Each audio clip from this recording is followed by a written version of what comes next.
This episode of the CyberWire is made possible in part by Logarithm. There's a lot riding on the shoulders of cybersecurity operations teams, a company's reputation, a hospital's health records, an entire community's drinking water, the weight of protecting the world. It's a load Logarithm helps lighten.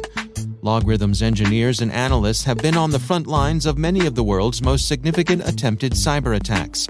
As allies in the fight, Logarithm helps busy and lean security operations teams close gaps in manpower, increase knowledge of new attacks and techniques, and save the day, day after day.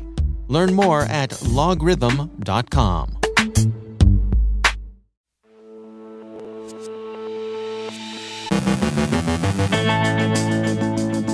Russia's invasion in Ukraine is still slow, but it's grown more brutal. Sanctions are beginning to hit Russia hard. The cyber phase of this hybrid war seems more informational than destructive. Big tech has taken Ukraine's side, and some Russian companies face a tough balancing act.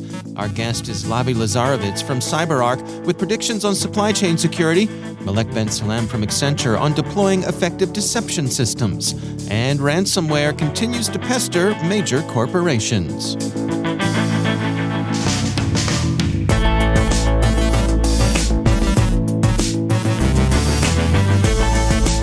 From the CyberWire studios at Data Tribe, I'm Dave Bittner with your CyberWire summary for Wednesday, March 2nd, 2022.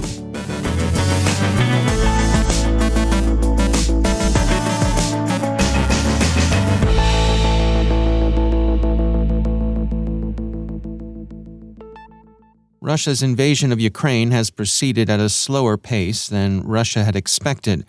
While Russia's operations enter a new, more brutal phase in which cities and their civilian populations are subjected to heavy fire, its forces have shown themselves unable to achieve and sustain the operational tempo necessary to quick victory. Defense News suggests there are 5 basic reasons for this. Poor communications of the commander's intent, that is, President Putin, seems not to have shared his goals with his field commanders. Failure to fight as the Russian army had trained, overconfidence, they expected a walkover to be greeted as liberators, ineffectual use of air power, and finally, the surprising unanimity of the European governments in their negative response to the Russian action. The Moscow Stock Exchange remains closed in the longest shutdown since 1998. Bloomberg reports that the exchange closed over the weekend and has yet to resume trading as sanctions bite ever deeper into the Russian economy. The ruble itself has cratered under the effect of sanctions. According to Business Insider, 1 Russian ruble is currently worth less than 1 U.S. cent. Microsoft, as we've heard, found that the malware it called Foxblade and that others have called Hermetic Wiper was staged and deployed hours before Russian troops crossed their lines of departure and invaded Ukraine. Security Week has an update on ESET's research into those Russian cyber attacks against Ukrainian targets. The company says it's detected a worm, Hermetic Wizard, that's spreading Hermetic Wiper, which, as its name suggests, is data-erasing malware. ESET has also found Hermetic Ransom in the wild, which adds a capability for extortion to the campaign. CrowdStrike has also detected the Go-based ransomware, which it's calling Party Ticket, but which it confirms is the same malware as Hermetic Ransom. Kaspersky assesses the ransomware as misdirection for the Wiper campaign, which would be consistent with Russian practice at the outset of the war against Ukraine. There are reports of local Russian jamming of GPS in and around Ukraine, but so far, breaking defense reports, their effect seems relatively contained. U.S. support operations, in particular, are said to be unaffected. Ukraine has shown some ability to attract hacktivists and volunteer hackers to its cause, the Wall Street Journal reports, and Vice describes some of their activities, many of which have taken the familiar form of vandalism, defacing websites and performing other mischief. Of arguably more significance have been signs that Ukraine has been able to obtain and publish material from online Russian sources. Ukrainska Pravda reports that the Center for Defense Strategies has acquired the names of 120,000 Russian servicemen who are fighting in Ukraine. These have been posted online. That's unlikely to have any immediate tactical effect, but it can't be good for either Russian morale or for Russian confidence in the security of its networks. Wired reports that Ukrainian networks have proven more resilient than anticipated, even under Russian cyber attack. According to Space News, SpaceX has made a contribution in kind to a more resilient Ukrainian internet, delivering, as promised, a number of Starlink terminals and the services that go with them. Platformer gives the social networks generally favorable marks for being on the side of the angels during Russia's war against Ukraine. Here are some of the specific measures big tech has taken. Apple is the latest big tech firm to shut out Russia. Quote, "We are deeply concerned about the Russian invasion of Ukraine and stand with all the people who are suffering as a result of the violence." That's Reuters quoting an Apple representative as explaining, "We are supporting humanitarian efforts, providing aid for the unfolding refugee crisis, and doing all we can to support our teams in the region." YouTube has banned Russian media outlets from its platform across Europe, Politico reports. Google Europe tweeted a terse explanation, quote, "Due to the ongoing war in Ukraine, we're blocking YouTube channels connected to RT and Sputnik across Europe, effective immediately. It'll take time for our systems to fully ramp up. Our teams continue to monitor the situation around the clock to take swift action." End quote.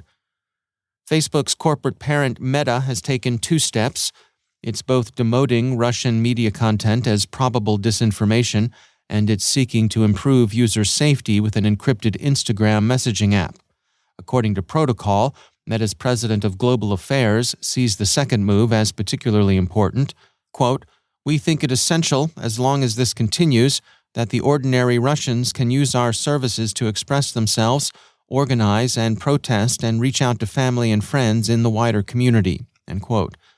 The downgrading of Russian media principally affects RT and Sputnik, which have generally come to be seen, particularly in Ukraine and the EU, as the most prominent vectors of Russian disinformation.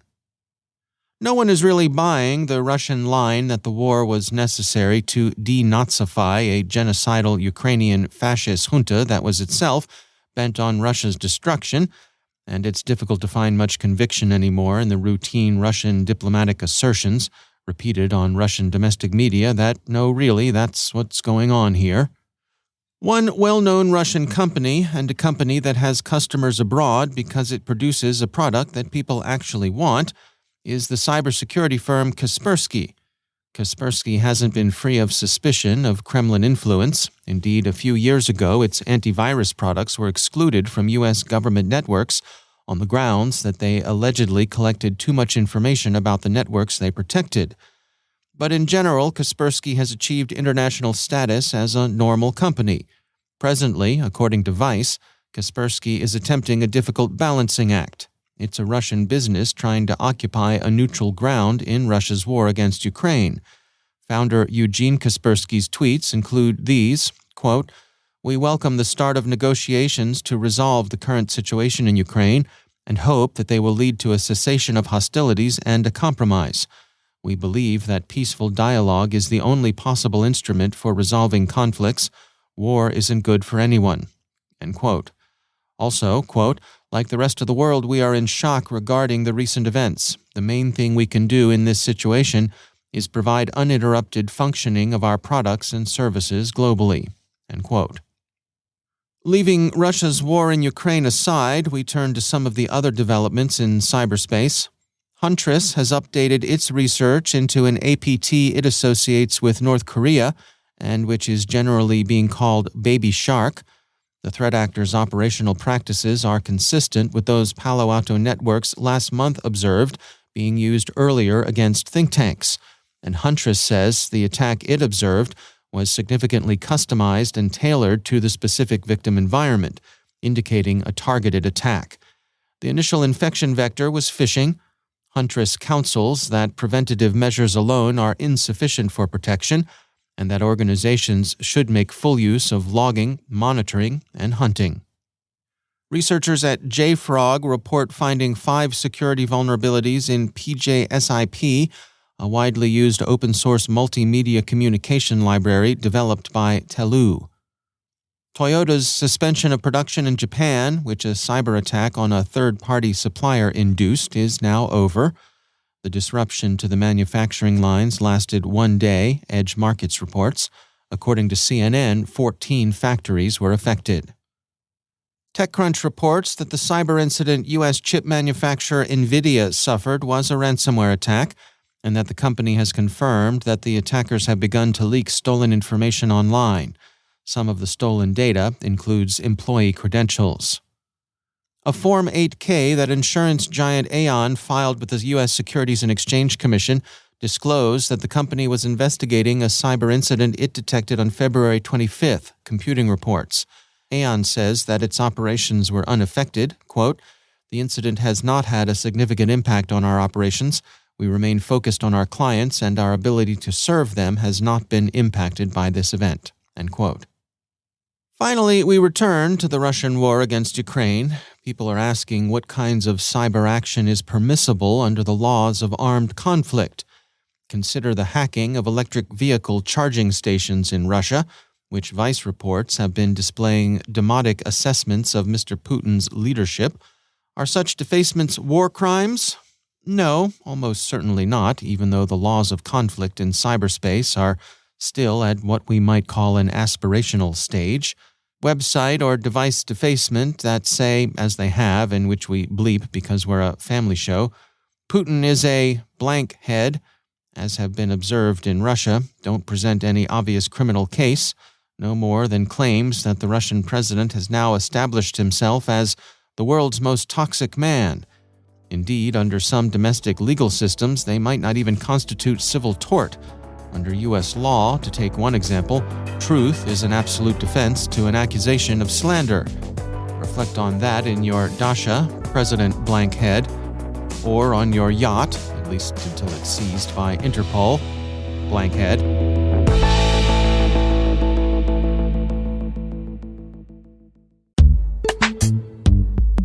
And now, a word from our sponsor, Dragos. The industrial cyber threat landscape is constantly changing with new adversaries, vulnerabilities, and attacks that put operations and safety at risk. Asset owners and operators need proactive, actionable information with defensive recommendations to combat the world's most significant industrial cybersecurity adversaries. Be among the first to access the Dragos 2021 ICS OT Cybersecurity Year in Review report. The report provides everything you need to know about cybersecurity headlines, the ICS and OT threat landscape, and security trends seen at industrial organizations in 2021. Prepare your cyber defenses today. Learn more and download the free report by visiting dragos.com/year-in-review. That's dragos.com/year-in-review, and we thank Dragos for sponsoring our show.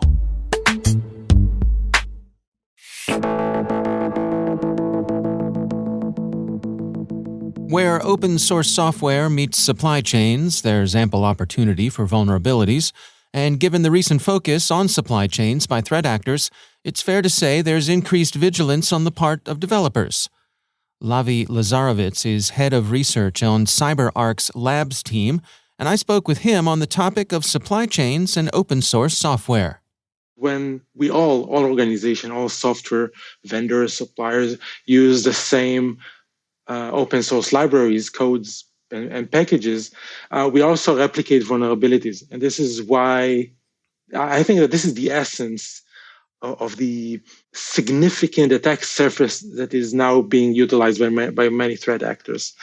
Moving on to mitigation, on what should be done to mitigate the risk, the first thing that any organization, any software vendor needs to do is have a clear and visible list of the libraries that are used within its own software and in the software that the organization uses, the third-party applications and services.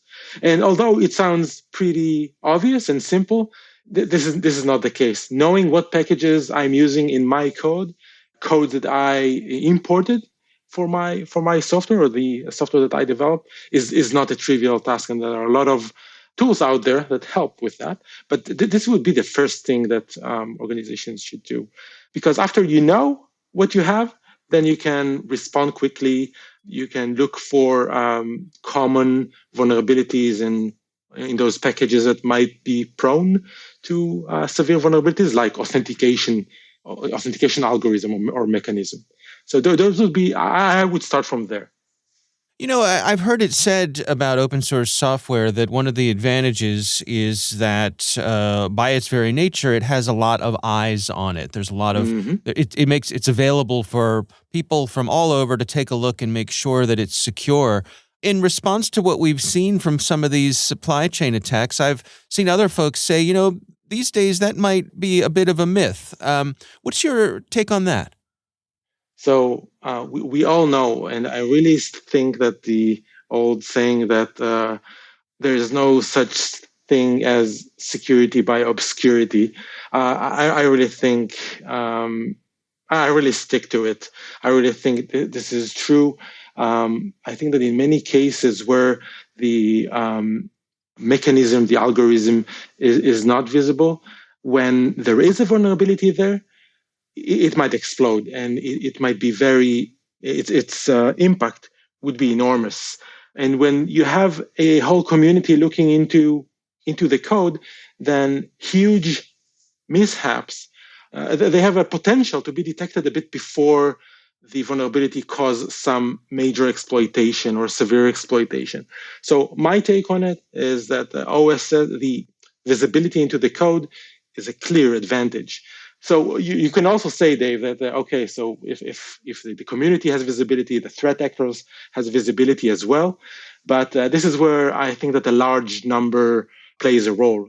The community is huge. The dev community is huge, and we can take advantage of that community for the good, and not just allow those threat actors looking for a specific vulnerability to reverse the code and find it for themselves, maybe sell it for millions for offensive security vendors out there. When it's closed source, I tend to think that threat actors might have an advantage here. Automation here is a huge advantage, making developing the development process pushes it to a higher velocity, but also it comes with a lot of risk.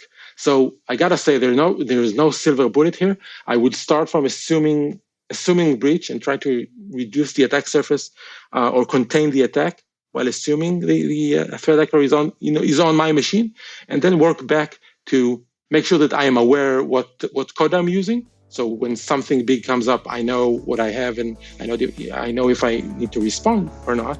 And lastly, I would be also subscribing to get notification when new updates come in. So I would either review them first and then have them integrated into my code. That's Lavi Lazarovitz from CyberArk's Labs team.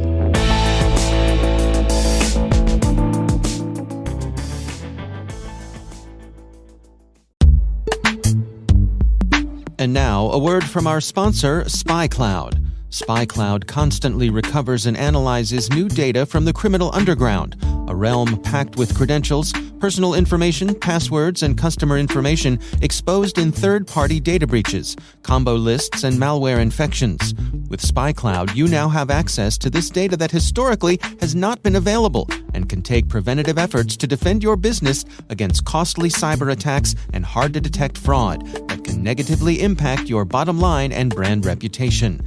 Visit spycloud.com/cyberwire to learn how to make recaptured data your best defense. That's spycloud.com/cyberwire. And we thank SpyCloud for sponsoring our show.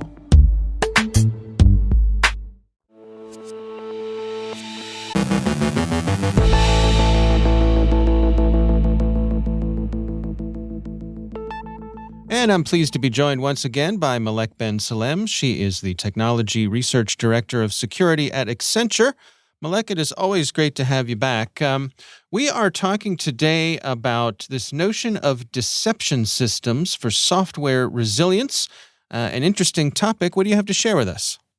You know, deception has been historically used as a technique by the information security community to detect attackers or to detect attacks, right? We are familiar with the concept of honeypots, honey nets, honey files, honey tokens. But today I'm here to call for rethinking how we might use deception systems and to expand, the users or the communities using deception systems. Basically, I think that there is a huge opportunity for application teams to leverage deception systems in order to develop more resilient and secure software. So imagine a world in which developers and operators of systems exploit attackers as much as attackers exploit us, the defenders, right? Imagine a world where they can capture or gather information about how those attackers behave, how they attack a system. When they have access to that type of information, they should be able to design systems that are much more resilient, that can predict how attackers would behave or learn how attackers would behave as opposed to predict how they would behave based on our own mental models of attackers. Well, can you give us an example of how this sort of thing would play out? Basically, this would require the improvement of the deception systems that we have available to us today. But once we deploy a deception system that is very believable, that is very similar to a real world implementation of a real system, and we allow attackers to interact with it, and we have the right logging and monitoring tools within that environment to observe what the attackers are doing, then we can gather that right information. And then we can use that, information asymmetry to our advantage as we design new systems. So how does this differ from a traditional honeypot? So the traditional honeypot has been typically isolated from real world environments, right? It's very separate. We deploy it in it's a different system, deployed on perhaps on a different network. It does not exhibit believability, right, for the adversary, for the attacker. What we need is more systems that are very similar to what a real world system would look like, that have that high fidelity, if you will. And they may not necessarily be fully isolated from the real world system. They look believable to the attacker so that, the amount of information that we gather from them can inform the design of these systems and can inform how real attackers behave. The ones we have today have the honey tokens or honey files that we have today are not interactive enough, right? For the most part, they are static. In some cases, they may have some traffic that looks realistic, but there's no way for the attacker, let's say, to pivot from one system to another to explore a network. They don't provide that capability for the attacker to experiment and to showcase their TTPs, right? Their tactics, techniques, and procedures. And if the attacker doesn't use those TTPs, obviously, we are not collecting them. We're not observing them. So where do we stand right now that this sort of thing is practical? Yeah, I think we're at a point where we can leverage existing technology to deploy these more realistic and believable deception systems. First of all, cloud computing enables us or gives us the ability to provision fully isolated infrastructure with little expense. With that ability to automatically deploy, we can easily leverage this technology to our advantage. The virtualization advancements that we've seen recently, the widespread availability of nested virtualization that has been mature, the hardened virtualization technologies today all inspire confidence that attackers are isolated from production. So I think we're at a point where we can leverage those advancements to deploy these more realistic deception systems. And obviously also, SDN, software-defined networking, proliferation of SDN, the widespread use of SDN, and the ability to define networks programmatically also helps with the deployment of these deception systems. So I think a combination of these technologies available to us would help us be able to deploy deception systems, through code, right? Using infrastructure as code, we should be able to have more of these systems available to us. All right. Well, Malek Ben Salem, thanks for joining us.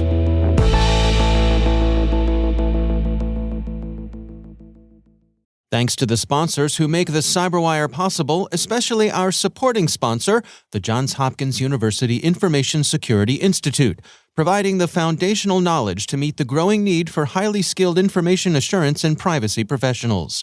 Stay tuned to hear about the Institute's world-class master's degree program in cybersecurity.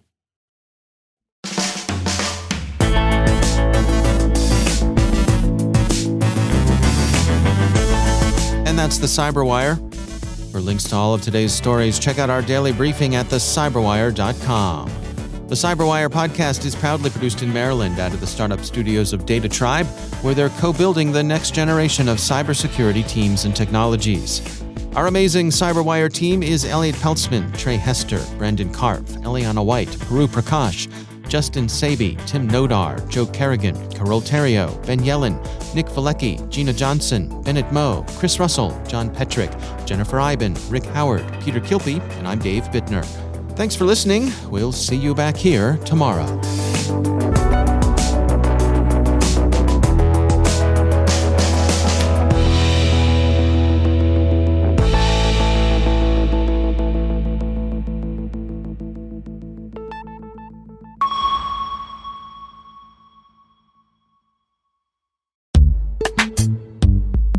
And now a word about our sponsor, the Johns Hopkins University Information Security Institute, providing the technical foundations and knowledge needed to meet our nation's growing demand for highly skilled professionals in the fields of information security, assurance, and privacy. We value their expertise and insights as one of the CyberWire's academic partners. And of course, they're one of the world's great research universities. The Institute is also an NSA and DHS-designated Center of Academic Excellence in Information Assurance in Cyber Defense Education and Research. It's not too late to apply for the Institute's world-class master's degree program in cybersecurity, since the application deadline has been extended and financial aid is available. Visit isi.jhu.edu to learn more. And we thank the Johns Hopkins University Information Security Institute for sponsoring our show.